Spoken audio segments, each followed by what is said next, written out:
BJP उम्मीदवारों की दूसरी सूची जारी हो चुकी है। 83 प्रत्याशियों के नामों का ऐलान किया गया। वसुंधरा राजे को झालरापाटन, राजेंद्र राठौड़ को तारानगर से मैदान में उतारा गया। वहीं सतीश पूनिया को आमेर से एक बार फिर से प्रत्याशी घोषित किया गया। इसको लेकर हमारे सहयोगी ऐश्वर्या प्रधान ने सतीश पूनिया से खास बातचीत की। आप भी सुनिए। भारतीय जनता पार्टी के पूर्व प्रदेश अध्यक्ष और पूर्व प्रदेश मुख्य प्रवक्ता और दोनों की सीट आमेर और चौमू बिल्कुल अगल बगल में है और दोनों को ही इस इलाके में राम लक्ष्मण भी कहा जाता है और दोनों की जोड़ी भी है। तो ऐसे में क्यों ना दोनों से एक साथ बातचीत की जाए। सबसे पहले पूनिया साहब से सवाल। पूनिया साहब, यहां पर इस लिस्ट को लेकर लोग अपने अपने आकलन निकाल रहे हैं। कोई कह रहा है कि सभी के नाम आ गए, कोई कह रहा है कि पूनिया साहब का एक नाम रह गया, बाकी सारे आ गए, कोई कह रहा है राजेंद्र जी का भी एक रह गया। तो इसमें क्या कुछ लगा, क्योंकि आप कल मीटिंग में तो थे, लगातार मीटिंग में रहे हो। देखिए, ये सूची पार्टी की सूची है विशुद्ध रूप से, और जो प्रधानमंत्री जी ने कहा कि कमल का निशान ये हमारा फेस है, उस फेस के पीछे ये सारे फेसेज हैं। 124 की सूची और कांग्रेस से कहीं आगे बढ़त लेती हुई दिख रही है साफ तौर पर। सारे ही पार्टी के कार्यकर्ता हैं, लेकिन इस सूची से ये जरूर अनुमान लगाया जा सकता है कि पार्टी ने अनुभव को और जीत को प्राथमिकता देते हुए इसका आगाज किया है। इसलिए कोई किसी का नहीं और सब सबके हैं। पहली बात जो प्रधानमंत्री जी ने सीख दी है कि हमारा पहला मिशन है कि हम कांग्रेस को सत्ता से बाहर करें, बीजेपी को काबीज करें। तो एक अंग्रेजी में कहावत है कि well begun is half done.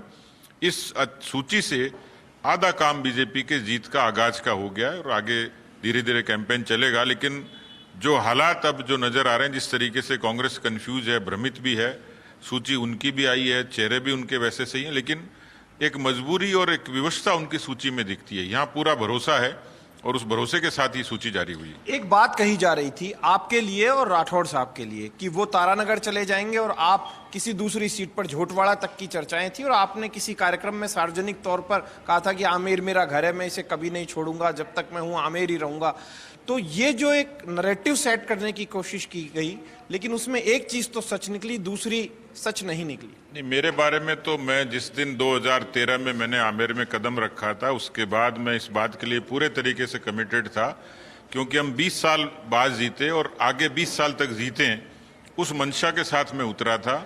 और मैं अक्सर कहता हूं कि आमेर से मेरा रिश्ता जिंदगी के साथ भी और जिंदगी के बाद भी है। इसलिए ये सारी पॉलिटिकल गॉसिप थी, कोई इसमें सत्यता नहीं थी। आज ये केवल मेरा विधानसभा क्षेत्र नहीं, मेरा परिवार है। मुझे जो प्यार मिला, मुझे जो स्नेह मिला, जो आशीर्वाद मिला, वो नायाब है। आपके ऊपर प्रचार की भी जिम्मेदारी रहेगी। आप आमेर में तो घूमोगे, सारी दुनिया जानती है और रहते भी हो। अभी आमेर में ही मैं आपका इंटरव्यू ले रहा हूं, लेकिन आपके पास दूसरी सीटों की भी जिम्मेदारी रहेगी और चुनौती भी रहेगी, क्योंकि पुराने कार्यकर्ता जो आपने बनाए हैं, किसी को मंडल अध्यक्ष, किसी को जिला अध्यक्ष, उनको भी आपको बैलेंस करना होगा। कितनी बड़ी चुनौती रहेगी? नहीं, पार्टी के लिए सब करेंगे, संतुलित तरीके से करेंगे, क्षेत्र में भी समय देंगे, क्षेत्र की भी अपनी डिमांड और बाहर भी एक डिमांड है, उसको पूरा करेंगे। कई टिकट यहां पर कट गए हैं, एक नहीं अनेकों टिकट भी कटे हैं और कई विधायक बरकरार है, कुछ हारे हुओं को भी मिल गए हैं। जो मैंने कहा ना कि पार्टी ने बहुत निरपेक्ष तरीके से विश्लेषण करके, अच्छा होमवर्क करके, उसके बाद ये सारे कैंडिडेट उतारे। रामलाल शर्मा जी आपके साथ इस वक्त खड़े हुए हैं। रामलाल जी के लिए क्या कहेंगे, क्योंकि आपके पास की सीट है और आपने इन्हें मुख्य प्रवक्ता बनाया था अपनी टीम में। अब आपने राम लक्ष्मण कह दिया तो उसके बाद कोई गुंजाइश बचती नहीं। वैसे भी हमारे टिकट के मामले में एक के साथ एक फ्री है और जीत भी दोनों की निश्चित है।